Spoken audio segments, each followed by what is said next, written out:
So let's first start with a couple questions with focus on core libertarian principles on trade. And I'm going to be asking the questions to both of you. How do you think modern-day libertarians should respond to protectionist sentiment in today's context? We can start with you, Greg, and then we go to Per. Unfortunately, this is a natural consequence of blocking the world into a couple of blocks. One of them is the Western bloc, one of them is around China, and a couple of smaller ones. And protectionism is being seen as a tool of domination and as a tool of war, since we already have a couple of wars around the world. You surely know where they are just being fought right now. And as the world is as the conflicts are getting more intense, the blocs, countries, sometimes singular countries are reaching for new tools to fight the wars. And unfortunately, economy is one of them. We think that the human nature should be cooperative and it should be peaceful, while unfortunately it's not so much as we think. Sometimes it is. There's a sinus wave throughout history, and we've had the minima of and I think the minimum is coming, and the maxima of freedom. One of them were maybe the times of the founding fathers of the USA, and right now we are approaching the minimum on the sinus wave. So this is simply a tool of war. How do we prevent this? Only through education and only through changing the minds of people, since mostly, even if it's autocracy, just like Russia maybe, and to a certain extent even North Korea, you need to be backed by the people. Without the popular support, no autocracy is able to uphold itself. We've discussed this with Hannah yesterday, to a certain small extent. It's always the battle about the mindset, the souls of the people. So this is the key to transform what's approaching into the new freedom maximum. Thank you, Greg. Per? So I think protectionism has always been there for the simple reason that people in general are economically illiterate. And I don't mean that as an attack on people in general. What I mean is simply that people have other things to think about than how the economy works. So protectionism always exists. The reason we see a wave of it right now, I think, is what Tom Palmer talked about yesterday, that there's a lot of populism, and they're playing into the frustrations that people are feeling for all kinds of reasons. The war is one, of course, but there's also inequality and all other kinds of issues. And this is very much an emotional response to this frustration. It's not really about whether free trade is good or bad. It's just about protecting us from whatever harms we might see, or the harms that might be drummed up by certain political leaders. So I think it's really a wave that builds off of both emotionally based responses and economic illiteracy. And as libertarians, we've always been very good at pointing out how the economy works and why free trade is good, but we're not very good at responding to people's emotions and showing them that it's actually a good thing to trade freely. And yes, it will cause some changes, but you can also not stop how the world develops and how the world evolves. So even if you stop everything at the border, you're not going to keep things the way they are. It's still going to cause changes. Definitely, and to follow that idea, I believe that the nature of human beings is transformation, and we keep evolving. Maybe we're not evolving having more limbs or more fingers, but we are evolving in our brains and the way society works. But as we were talking in yesterday's panel, we are stuck in these loops. And how would you see how the role of government differs in today's complex global trade environment compared to previous eras? Like, how is this protectionism that we are experiencing today different or maybe similar to previous eras of protectionism. We can continue with you, Per. Okay, sure. I think it's different in the sense that the government has access to technologies that weren't there before. It's also different because we had an era of what is called free trade, but it's really managed trade through treaties between governments. And it's not really about deregulating trade as much as it is lifting the regulations to another level. So it's a sort of pan-state regulation of trade. And therefore, that of course opens up trade between those two countries. But it's not deregulated and it's not free in any sense. It's still very distortive. The problem is that they're sort of taking over the label, and we know that leftists are pretty good at taking over labels. So statists all over the world have sort of expropriated the term free trade when what they really mean is highly regulated, managed trade. And that is a problem when we argue for actual free trade. And that is a new problem, I think, that we need to maybe invent a new term or try to take it back. But taking back terms it doesn't seem that is our competitive advantage, let's put it that way. And I think from the perspective of the global competition, the entities that compete on the global market are not singular companies. These are conglomerates and synergistic conglomerates of the nations, the states, and business. And business very often is not the key component of those conglomerates. It's not just about protectionism and state barriers. It's also about economic diplomacy, getting involved into acquiring contracts for different companies. And from the perspective of my council, we've seen plenty of times that small countries like Denmark, maybe 5 million people, are hugely efficient in this. Netherlands as well. Denmark and Netherlands have the most global companies per capita in European Union. It's not Germany. They are hugely efficient in doing this, and this is the synergy between the state and business and the society at the third that creates a basis of social capital. They create an opportunity to reach the effects of scale for their own national companies. So as much as my heart dictates that the trade should be free, and what Per said, it's absolutely right. What my mind sees, and I do not agree with you that the human nature is always entrepreneurial, we see the element of risk-taking diminishing, especially in Europe. It's not just about aging population, it's also about getting too much comfortable and not seeing any true challenges, which makes people simply lazy and they don't want to take risk anymore. This is the key, how I see it.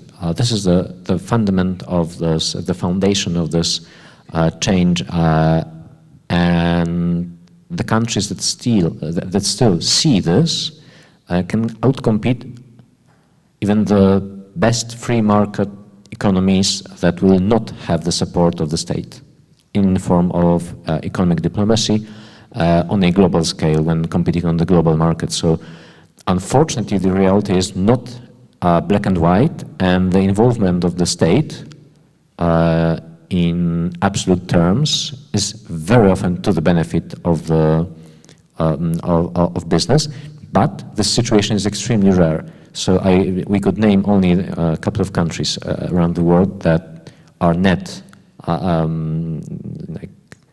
create the net value for business. Among those countries, absolutely, I think the USA is also such a country. We've seen plenty of times US ambassadors are extremely efficient in pushing the agenda of American business. Could I add to that? Because it's a very important point. And I think we're making a mistake if we are identifying these changes that have happened the past few decades as market changes. So, for instance, how manufacturing flees from the West to China, it's a matter of cost, yes, but that's not all of it. It's a matter of regulations primarily. And Greg mentioned economies of scale, and that is true in an economic sense, but there's also hyper economies of scale, that maybe we're using economies of scale to a greater extent than the economy or the free market would use, because there's also a value in local production and diversification and differentiation and things like that. So putting it in China is a way for politicians also to push for lower average cost in those state or half-state corporations that are sort of global, because they are sanctioned and subsidized by the government, which of course undermines any local or domestic businesses and entrepreneurship itself. And may I add just one thing? I absolutely agree, and you opened a new like venue of thought. USA has around 350 million citizens, or like inhabitants, let's use this word, and the effects of scale that you can reach, that anyone can reach in single jurisdiction. I'm aware of the state rules and so on, but this might be considered as a single market. European Union is not. But a couple of days ago, there was a spark of hope to become more freedom-oriented, and coming from the mouth of President Macron, President of France, that Europe has 450 inhabitants, and it should be a platform for startups to reach the effects of scale. But for this, we need to deregulate all the barriers, all the internal barriers, since the barriers between the countries in the European Union are much higher than the barriers between the states in the USA. And very often they are hidden, and they are contrary to what the founding fathers of European Union intended, even when it comes to only the economic aggregation of all the markets. So there's a spark of hope, and I think this mutual. Why did it happen? Because of the results of the elections in USA. So Europe is reacting. Unfortunately, it's not proactive, but even this reaction is somehow positive.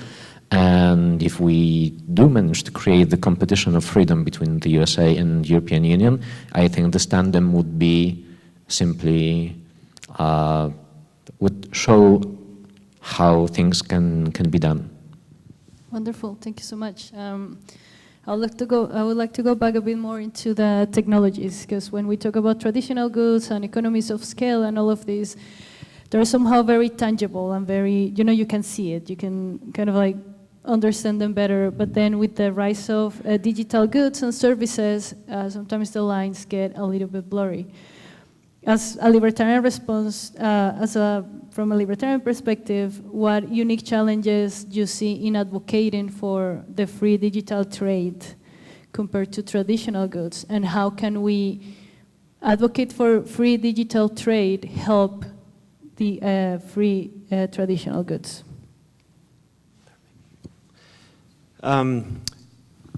Yes, as an economist, it's not really different. A good is a good. But of course, it's different in the physical, real world. And from my perspective, there are a couple of things. One is that a physical good is very easy to stop. Because just like you said, you can touch it, you have to bring it physically with you across a border, which means you can place a government goon there to stop it and tax it and all this stuff. Whereas for a digital good, you can transfer it in all kinds of ways and instantaneously at very low cost. It's much, much harder to stop, and we see that with, say, the Chinese, the Great Firewall, that even though they're trying to stop communication, people in China still have access to information outside of China. And we also see that now in a movement that might know something about, the digital nomads, that people are locating themselves where they want to be, but they're still providing the goods and services or especially services, digital services, online. And very often, I mean, this is typically a very libertarian crowd, at least in practice, even though they might not agree with the policies, because they are, in a sense, they're even agorist, because they do not only go to other countries and get a nomad visa where they get to work sort of legally, but they might actually go to different countries and stay as a tourist officially, whereas they are really working on their computers, but on the beach with a drink in their hand, perhaps. But still, it is a way that they avoid taxation and taxes, and can therefore provide their services in sort of a free market that is going on among us, and that is pretty much unstopped by the government, because the government doesn't know how to deal with that. As a funny side note to what Per just said, like 2 days ago, I just received a photo on my phone, just precisely what you described, my friend with his drink in Egypt and palms, beautiful beaches, and maybe his laptop in front of him. So how is it different when it comes to digital age? It's much easier to monopolize on a global scale. We've had at least 2 instances of such a kind of globalization. One was during the Roman Empire times, and the second one was during the Mongol conquest of the world. How they differed, there was what also Per said, it's much easier to stop the physical goods, and the digital age as defined by the rise of AI. And I know plenty of you might not agree with this, that AI will monopolize everything. Whoever reaches the AGI, artificial general intelligence, first. When this happens, there we have 2 realities. Either the AGI owner dominates everyone else, and I presume this would be a swift process and very deep process, since the AGI, if it can be controlled, this is one caveat. And the second one is what you also said about this, the firewall, the great Chinese firewall, that nevertheless people are able to go around, but that requires 2 things. You need to know how, and you need to be willing to put yourself in some kind of a risk that if the government finds out, you will be, I know what, let's not even think what. So it is efficient. To a very large level, it is efficient, since it blocks 99%, I would say, maybe, even if it's 90% of population from reaching the global village, the global market of information, and from reaching the freedom of speech. It is efficient to a large scale. And this is a second reality that might emerge from this, that the world will be divided into the fighting blocks, just what we see in 1984, how Orwell describes it, including the rapid shifts of what is considered to be true. Wonderful, thank you. Thank you so much. And for what I've seen with the digital nomad movement, and for example with Wes, a story a couple of days ago saying that when he traveled, he realized that there was so much from the world, and that he needed to advocate for example, open migration. And here we're talking about advocating for open trade. And what I've seen in the digital nomad movement is a bunch of people traveling and realizing that there's so much quality and value in certain places, as before maybe they'll be afraid to even leave their countries. So I want us to go back to the fear and the national concerns, and in the sense that when you don't know something, you get afraid, but then you get to see something, and then you feel more comfortable and you embrace it. So how can we as libertarians reconcile these free trade principles with national security arguments often used to justify protectionist measurements? From your experience, because you're both not from the US, but you're from outside, but you have also experienced the US reality. So we can start with you, Greg. It's not as easy, since sometimes when you see things from closer perspective, you fear less. 2 months ago, I went to a Montpellier Society meeting in Delhi, in India, and my outlook on India changed dramatically. But on the other hand, when we see things sometimes from a closer perspective, it's getting more scary. And it's not always getting to know someone or something that makes you less afraid of this. And even if it's not your fear, it's just simple logical analysis, like cold analysis of the reality. One example, if what SpaceX does, they do not patent things to better prevent it from technological espionage. And it's not that they fear, they simply know that if the secrets are leaked, they will lose the competitive advantage. And on both levels, on a business level, and the US would lose competitive advantage to that it now possesses because of the SpaceX, and US would lose as a country, as this conglomerate of what I said, synergy between three, the state, the business, and the society, it will be lost. So it's not always that getting to know something better makes you not just less afraid, because it might make you less afraid, but you see the reality as it is, without the pink glasses. So if I may address the national security issue, it's almost entirely bogus. And it's a rationale that politicians make up in order to manage trade and regulate rather than an actual threat. Is there such a thing as Chinese surveillance through technology in the US and Europe? Yes, sure, there is. The problem that the US federal government has with that is not necessarily that the Chinese government is actually looking at our communication, but it is that it is a threat to the US government doing the same thing through American corporations in other countries. And I think the solution to this is to first stop talking about it as free trade, because it is not, and then call for actual free trade. I mean, who decides what products and what value and what is stepping over the line in terms of what you're doing to customers? Well, it's the consumer. So in any free market, in any market, the consumer is sovereign in determining what goods to buy, how valued are they, what prices will they pay, and what is considered bad behavior by the producer. So it's not only is it illegal, but is it bad? So when consumers figure out, and maybe competitors will help them figure out, that a corporation is misbehaving on basis of the morality of the consumers, not necessarily the law or any treaties, then they will stop buying from that corporation, and that corporation will probably go bankrupt.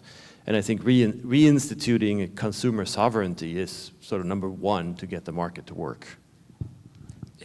I absolutely agree what you said last sentence, that it's all about the consumers and so on, but, there's a but, that we need to know that everyone is playing by the same rules.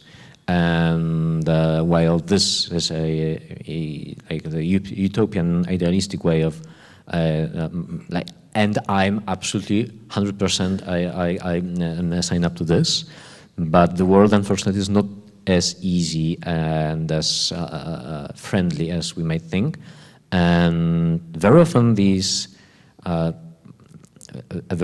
when the other party wants to abuse the rules that we should all play by, the evil corp will not go bankrupt, since it will be bailed out by the autocratic regime or government, not just regime, just simply the government.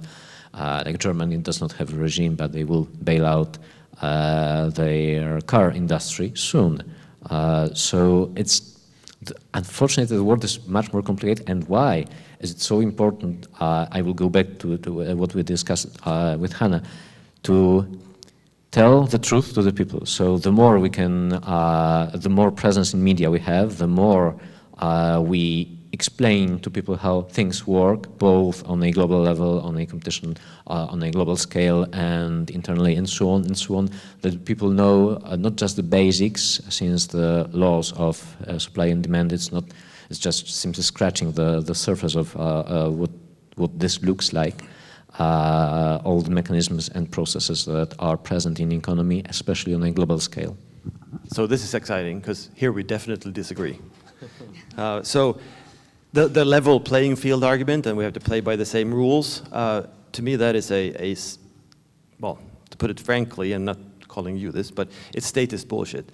Because the rules are imposed by governments and imposed by the state, but the market actually works according to the laws of the market. So yes, you can delay certain things and you can distort things through laws, definitely you can, but in the end, it is the consumer who decides the value. And sunshine is the best disinfectant. So I think even if the Chinese government, for instance, would subsidize products, they will only be able to sell those products at a lower price to consumers if consumers agree.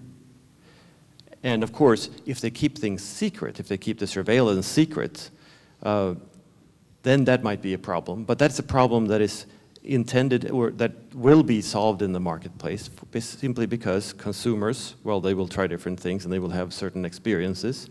Like when you get ads in Instagram, for instance, based on something you told a friend when you had your phone there. And that's not China, that's Google. And then people get upset, and that's going to harm those businesses. And you can't sell something even at a really low price if consumers don't consider it worth it. And competitors have all the incentives to figure out what is wrong with a competitor's products and inform the public. So letting the market work is a way of leveling the playing field. It's not the other way around, that we need to fix the rules first and then the market can work. No, the market works anyway, and the market will force politicians to abdicate or step back. We don't disagree as much as you might think, since but disagreement is always good. Maybe not always, but mostly.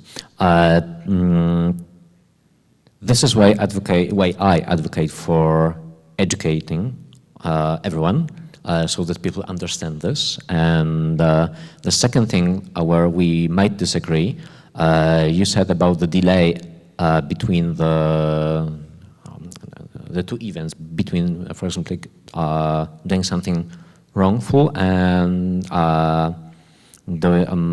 bankruptcy. Because of inherent inertia of the system, the delay might be simply too long, so the good company might simply bankrupt first. Wonderful.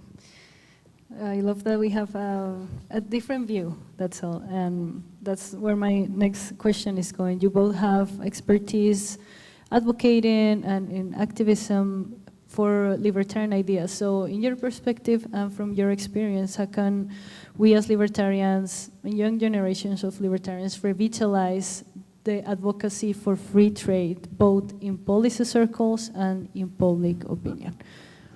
Who would like to start? I may start. It will be for the people, by the people, and the people, it's always the answer. Systems emerge from the general mindset of population. Sometimes there are wild cards like not great, but strong dictators like Joseph Stalin or whatever you might think of, whomever.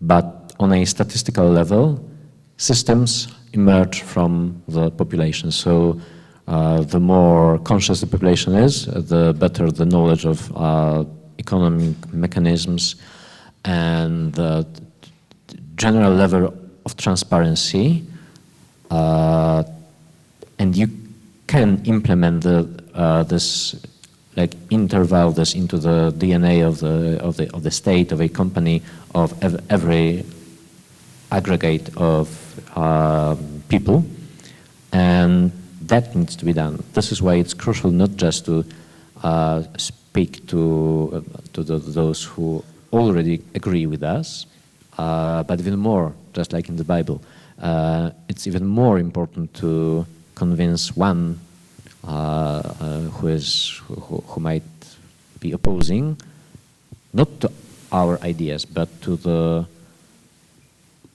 general consensus on transparency, on what is truth, how to determine the truth, like very basics, not the ideas that we try to promote, since it should emerge naturally from the understanding of how the world works, and then the only just system is simply freedom. Well, I agree with that. I think the key here is really bringing it down to a personal level. Instead of talking about macroeconomics and talking about international trade between big bodies of the US and China and things like that, trade is really about two parties, and they agree on exchanging things at a certain rate that they both agree with, because they're both getting better and they're both gaining from it. There's no difference between me exchanging something with my neighbor and me trading with someone in Vietnam or wherever. It's exactly the same thing. So I think the abstraction is fooling people into believing that, oh, it has to be in the political realm because it is across these invisible lines that we call borders. But there's a border between my property and my neighbor's property too. And no one would say that, well, of course, Washington, D.C. or Brussels or wherever should be involved when I exchange raw milk for money with my neighbor. No one is going to say that. And no one is also going to say that, well, you have to report taxes if I hire the neighbor's kid to mow my lawn. They're not going to do that. But if you abstract it and you get rid of the people in this transaction and instead talk about macroeconomics and you talk about trade deals and all this stuff, it sounds like it's foreign. And because it sounds like it's foreign, it's so much easier to call for someone, a strong man, to fix the problem for us, or whatever might be called the problem. But just focusing on the very nature of exchange, that it is two people or two parties voluntarily agreeing to exchange for mutual benefit, that's always all it is in every trade. And then, of course, we should talk about crime, and we should talk about fraud, and we should talk about undermining property rights and things like that. But the exchange itself is very simple. It doesn't matter who is involved. Thank you so much. And before we move to the audience questions, we have this streaming, and this is being recorded. So I would like to ask you both, what's one fundamental truth about free trade that you believe the world needs to hear today? Greg? I think it's the not just basic level of education, but people need to know how things work. That's all.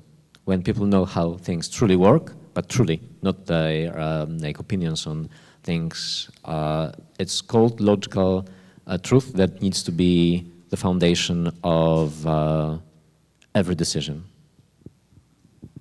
For me, the fundamental truth is really that what I just mentioned, that any voluntary exchange is mutually beneficial to the parties, and no one else really has any reason to meddle with that, and they certainly don't have a right to. And I think that is the basic truth that we should focus on, and we are good at focusing on it, but on a sort of logical, cold, calculative level, but not the emotional, personal level. Can I have a second one sentence? It's about doing things. So the deep foundation of what we all know and what we are just right now speaking about is that people want to act, want to do things. Unfortunately, it might be that some people don't want to do things because of their lazy contempt and so on, and that breaks the system. If you have people who want to ride the wave only, who want to benefit from this, let's say, tragedy of commons that clearly reflects this mindset, then the mutually beneficial exchange becomes simply hard. It's still in its very core true. It's always true. It's always true. But it becomes hard to find the second party to the contract. Wonderful. Thank you so much. And I will just like to add that these conferences at Liberty International, I really enjoy them because even if I don't go to a certain country, I still meet people like you, Greg, like Per, and we all come from different places, and I feel we still carry our country and our culture, rather than our country, all culture with us. I'm wearing a traditional Colombian poncho with me today, and Greg, you are wearing your fashion house. Did I understand that correctly?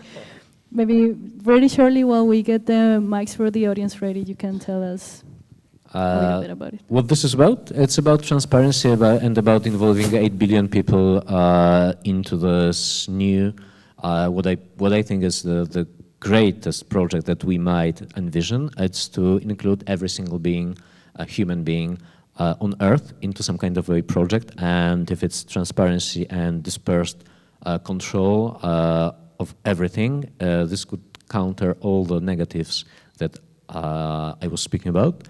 And, well, you just need to do it. So let's do it. Wonderful. I love all of these personal initiatives. We have questions from the audience here. I saw Wes. Yeah.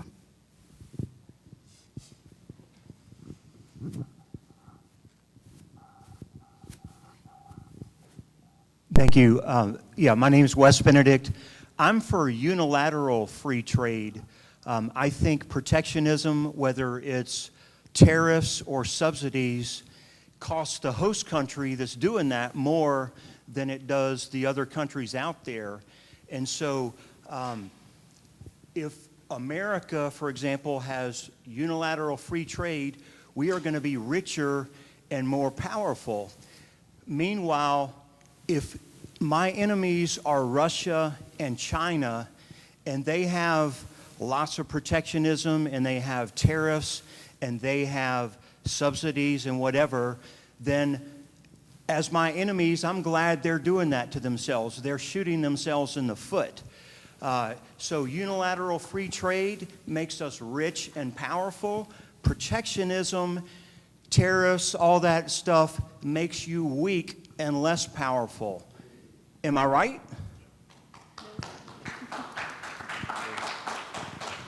I totally agree. And there is research on this too, that yes, you benefit as a country. It will probably not benefit every individual. So some people will need to find other jobs, and there's a tension there. But if you want to take it to another level, all politicians know this. There's a reason why they impose economic sanctions on their enemies, because it hurts the country to not trade, right? So all politicians know that sanctions hurt. So why would we do the same to us, to ourselves, as we do to our enemies? I mean, that's a good question, but that's why they call them different things, right? But yeah, I totally agree. Unilateral free trade, that's the way to go. I agree 95%. What 5% differs is that there's a level of discomfort that different societies feel in a different way. So the level of discomfort that the American society would be able to endure to... American society does not see it this way, but for example, the Russian society absolutely 100%, maybe 99% sees it this way. To see the country as a powerful and fearful warmonger. And there's also research on this, that the Russian society is able to endure like literally eating potatoes and nothing else, while the Americans would want to have their steak.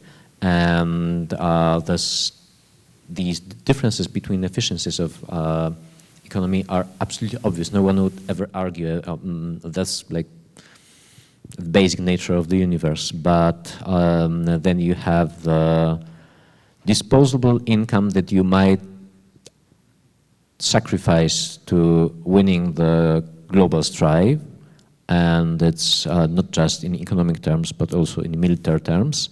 So the world does not end when it comes to efficiency, and the mindset of certain, like North Korea might be a perfect example. People are literally eating grass, and I know what else there. Nevertheless, they are able to maintain a very high level of threat to the other countries, and it's not always about efficiency. We should avoid approaching the problem from purely point of view of efficiency.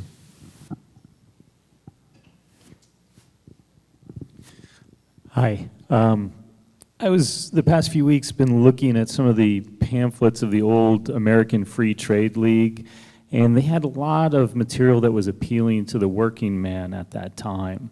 So I guess this is more of a strategy question. Who do you think, or what group maybe would be the best to appeal to, and what would be the best arguments to use to sell these ideas?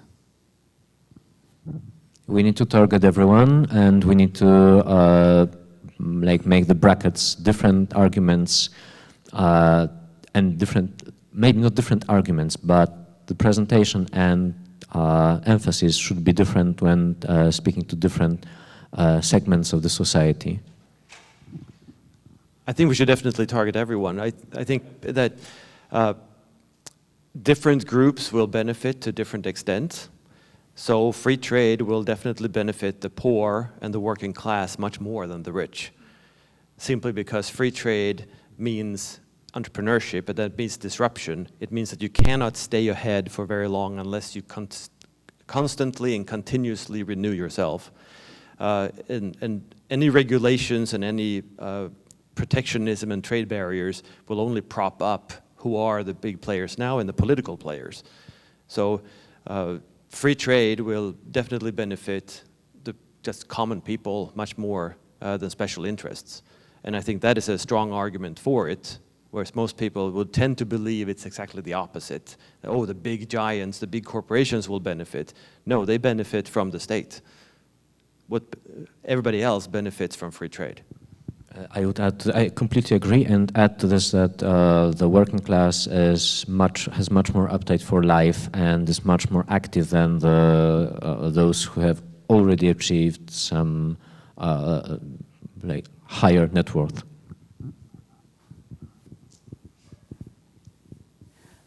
I'm totally support true free trade. But sometimes the so-called free trade is not true. I just want to give an example and see how you think about this situation. The example is Temu, a Chinese company, went viral in the world and heavily subsidized by the Chinese government. That's why they can sell things so cheap. But that's not the big problem. The big problem is Chinese government use Temu app as a listening device. Whoever download Temu app on their phone, then the Chinese, the CCP can hear all the conversation near that phone. So to me, that's a very evil thing.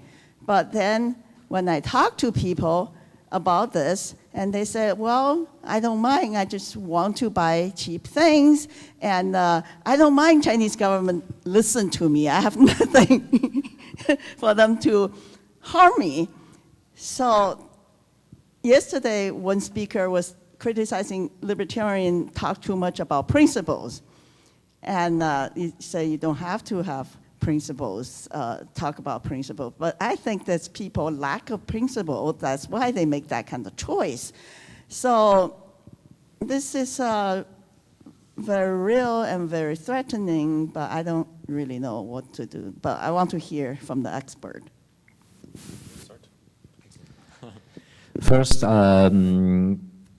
like two aspects of this. First is that what you said, people choose. They prefer to buy cheaper things, and they don't care about being listened to by anyone else. And this is why we need to educate everyone. So we need to raise the social capital. This is the social capital of the society, every group of people. And hugely depends on the level of this social capital, how things work out, that people understand that economic decision is not just about money here and now. It's about long-term consequences of their choices. And unfortunately, plenty of people choose even if subconsciously, to have short time preference. This is the first aspect of this. And the second one is what this paradox looks like, that unfortunately to preserve freedom, you sometimes need to stomp on this freedom, and this is where we had this slight discussion about what answer should it be, what should be the answer for this kind of activities? Should we simply leave it to free market and let's see what happens? Or should the government intervene in this as an element of a war, since it might be considered not just an economic war, and unfortunately when it comes to war, it's not just about efficiency, about buying something a couple of cents cheaper. So I think secrecy about these things is a problem, because then you're selling a product that is basically fraud. If you're selling a product and you're not telling the customer what you're doing or what the product is doing, that's fraudulent. So you're not actually selling what you're telling them that you're selling them. I do find it troubling with what you said, because I've experienced the same thing with people say, well, it doesn't really matter if they listen because I have nothing to hide, that sort of thing, which means it's not fraud anymore, because they know that the government is listening. They just think that government in general is a good player, a fair player perhaps, including the CCP, which would be hilariously weird. But I think that comes down to just the consumer's valuation, and we're stuck in the present usually when we buy things and we use things and we think about our little world. And many people in the US, I think, wouldn't think that the Chinese government can harm them in any way, and they focus on, do I want to save these hundreds of dollars on a phone from China, or do I want to buy something else from another country where they will not listen to my conversations? Many will choose to save those hundreds of dollars. But that's probably because we have not been very good at, to Greg's point, educate them of the dangers of the state in general and communism even more so. But it's also, I think, a relative matter, because Google is an ad-selling business. They don't do anything else. They produce all these products so that they can sell ads to us. So I mean, they're selling us and our eyeballs. And the same goes with Android, the operating system for Google phones, which is, what, 85% of the world market or something silly like that. And yes, they definitely listen to us, and they definitely collect data on us every day, and most people don't care. So it's not only about foreign authoritarian governments, it's about big corporations in the West as well that are propped up, and we need to inform the public about this, that it is not, we're not opposed only to governments, but also to big corporations that feed off of government and they're sort of merged with government. We're pro-market, not pro-business or pro-state. But even if the big corporations, what you mentioned, that's absolutely true. But mostly people simply, they will, I think the human nature, unfortunately, is so that the majority of population will simply choose the comfort of here and now over strife. And this is what my key point also is. We need to put more effort into doing everything. Not just we sitting here, but we need to convince everyone else to leave the comfort zone and start thinking. Thank you so much. Let's give an applause for our amazing panel, please.